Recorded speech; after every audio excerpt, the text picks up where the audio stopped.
За хүний эрхийн үндэсний комиссоос 24 дахь илтгэлийг өргөн барьж байна. Энэ илтгэлийн хүрээнд 6 сэдвийг бол хөндөж байгаа. Тэгэхээр нэгдүгээрт нь сонгох хэрэгтэй холбоотой энэ бид нэр ээлж сонгуул зохион байгуулалт өнгөрлөө. Одоо бүх нийтийн зарчим, одоо сонгуулийн чөлөөтэй байх зарчим, төгшөрхийн зарчим, саналаа нууцаар өгөх зарчим гэд нэгэнд тогтцсон ардчилсан зарчмыг бид нэр хэрэгжүүлж чадваа гэдэгт дүгнэж байна.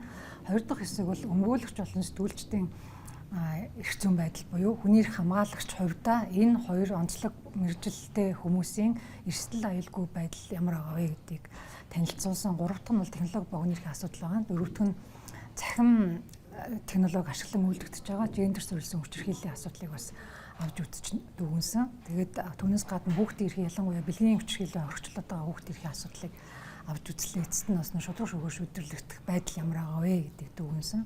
Өчигдөр процесс өөрөө 24 дахь илтгэл яаж явдаг вэ гэхээр 3 сарын дуусталх хугацаанд улсын хурлд хүргүүлдэг бэлтгээд за үүний араас намын бүлгүүдэд танилцуулсан. Тэгээд мөн байнгын ороонд хууль зүйн байнгын ороонд танилцуулдаг. Тэгээд улсын хурлын чуулганаар хилцүүлсэн. Тэгээд улсын хурлын даргын үүрэг болгосноор бол холбогдох байнгын ороо буюу одоо энэ асуудлыг хариуцдаг төрийн байгуулалтын байнгын ороо, нийгмийн бодлогын байнгын ороо, мөн инновац цахим технологийн хариуцсан байнгын ороогоор тус холбогдох асуудлыг нь хилцүүлээ эрх чиглэл өгсөн. За үүний дагуу өчигдөр нийгмийн бодлого байнгын ороогоор хүүхдийн эрхийн асуудал, гендерийн асуудал, гендер суурилсан хүчирхийллийн асуудал нь хилцэгдээд явж байгаа. Одоо ямар үр дагавар гарах ёстой вэ гэвэл хүний эрхийн үндэсний комиссоос илтгэл дээр тулгамдсан асуудал шийдэх ёстой асуудлуудыг дүгнэлээ. Ийм асуудал тулгамдсан байна, шийдэл шаардлагатай байна. Тэгэхээр байнгын ороонуудаас энэ саналын томьёолуудыг гаргаад эцэстээ улсын хурлаас тогтоол болгож албачих юм аа. Тэгэхээр санал зөвлөмжийг бол ингээ хүлээн авч одоо хилцээд явж байгаа нэг талаас ахицтай. Гэхдээ ер нь өмнөх кейсүүдээс аваад үзэхэд энэ санал зөвлөмжүүдийн хэрэгжилтийн хувьд ер нь тулгамжижсэн хамгийн том асуудлууд ер нь юу байсан бол энэ удаагийнх дээр бас магадгүй одоо өгсөн санал зөвлөмжүүд цаашаа хэрэгжээд явах, бодит үр дүн гарах ямар боломжууд байгаа вэ? Ер нь ингээ хүний эрхийн асуудлыг бид нэг төр хариуцна гэдэг үндсэн хууль заасан. Төр гэдгийн цаана хин гэхээр тодорхой яам байгаа, тодорхой агентлаг бий, эсвэл орон нутгийн түвшин засаг дарагч гэдэг юм уу хариуцсан чиг үүрэг бүхий төрийн байгууллага байдаг. Тэгээ одоо хүний эрхийн төлөв байдлыг үнэлж байхад нэг хит хитэн үндсэн шалтгаанаас болж л хүний эрхийн зөрчил гардаг. Нэгдүгээрт нь хууль тогтоомж, бодлогын баримтчиг өөр ойлгомжтой юу байгаа юу гэдэг асуултанд хариулах хэрэгтэй болдог. За жишээлх юм бол энэ цахим технологийн хувьд бидний хууль тогтоомжтой ойлгомжтой мó гэдэгт хариулах хэрэгтэй болж байгаа. Бид нэр хуулиар зохицуулж чадсан уу гэдэг. Мөн хүүхэд хүчирхийллийн орхичлоод байгаа асуудал дээр ч ялгаагүй байгаа хууль тогтоомжоо сайжруулах асуудал байна ч гэдэм юм. Хоёр дахь үндсэн шалтгаан бол ерөөсөө байгууллагын чадвах нөөцтэй холбоотой. Тэгээд бас байгууллага хоорондоо уялдаа холбоотой ажиллаж чадж гэнэ гэдэг асуудал бид нар дандаа хариулах хэрэгтэй болдог. Үйл ажиллагааг зөвхөн хийхийн тулд хийх биш, үр дүнд хүрээд эцэстээ нөгөө хүндээ ээлдээ эрхэн хангасан байж чаддгүй гэдэг ийм хоёр дахь асуултанд хариулах хэрэгтэй болдог. Гурав дахь нь бол төсөвтэй холбоотой асуудал гарч ирдэг. Одоо энэ үйл ажиллагааг хэрэгжүүлэх төсөв, санхүүгийн нөөц хангалттай юу, хүртээмжтэй юу. За тэгээд дөрөв дэх асуудал бол хүнтэй холбоотой. Одоо хүн хэрэгжүүлдэг төрийн албан хаагчид энэ хүмүүсийн хандлага, ур чадвар, дадал энэс болоод шийдвэр гаргаж байгаа байдлаас болоод үнийг зөрчиж гинөө гэдэг нэг ийм дөрвөн асуудлын хүрээнд л авч үздэг.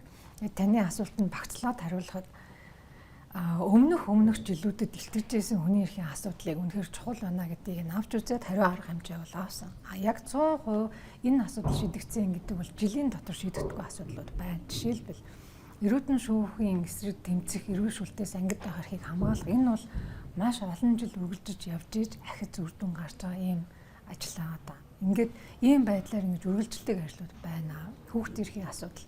Хүүхдийн эрхийн асуудлыг чухал гэдгийг танин мэддэг. Бүгдээрээ бид энийг хамгаалах үүрэгтэй юмаа гэдгийг ойлгодог.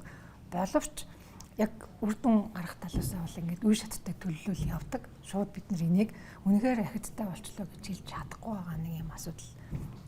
Хамгаалах механизм хэрэгтэй байна, төсөвч хэрэгтэй байна. Тэгээд энэ уялдаа холбоотой бид ажиллах хэрэгтэй байна. Тэгэхгүй бол бид хүүхдээ хамгаалж чадахгүй байна гэдэг л яриад байгаа. Төсөвтэй холбоотой асуудал он жил дамжиж явдаг. Дотор байр хангахгүй байна ч гэдэг юм уу, хүүхдийн хүнсний шин тэжээл алдагдаж байна, өрөхгүй байна, байх ёстой хэмжээ стандартаар. Энэ бол ингээл одоо үе шаттайгаар шийдэгдэл явдаг асуудал.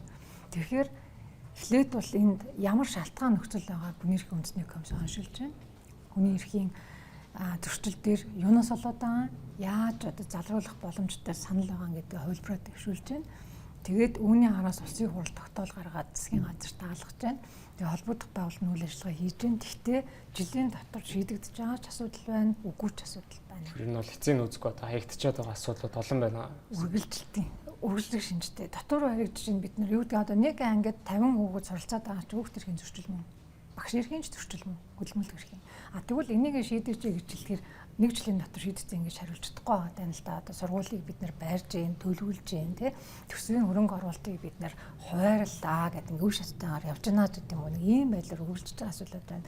Тэгэхээр асуудлыг шийдэхин төлөө ямар ч ихсэн энийг төлөвлөөд бодлоготой оруулаад тэгээ бодиттой хэрэгжүүлэх бол чухал байгаа. Тэгэхээр үүнээс гаднаас хэвлэл мэдээллийн эрхчлөөний шинжилсэн хариулгын төсөл одоо яг одоо ажлын хэсэг дээр байгууллагад тавьж байгаа. Сүүлд яг энэ хэвлэл мэдээллийн эрхчлөөний индексээр Монгол улсаас нэлээд одоо байр ухарсан мөн үлгэ авсан байгаа шүү дээ.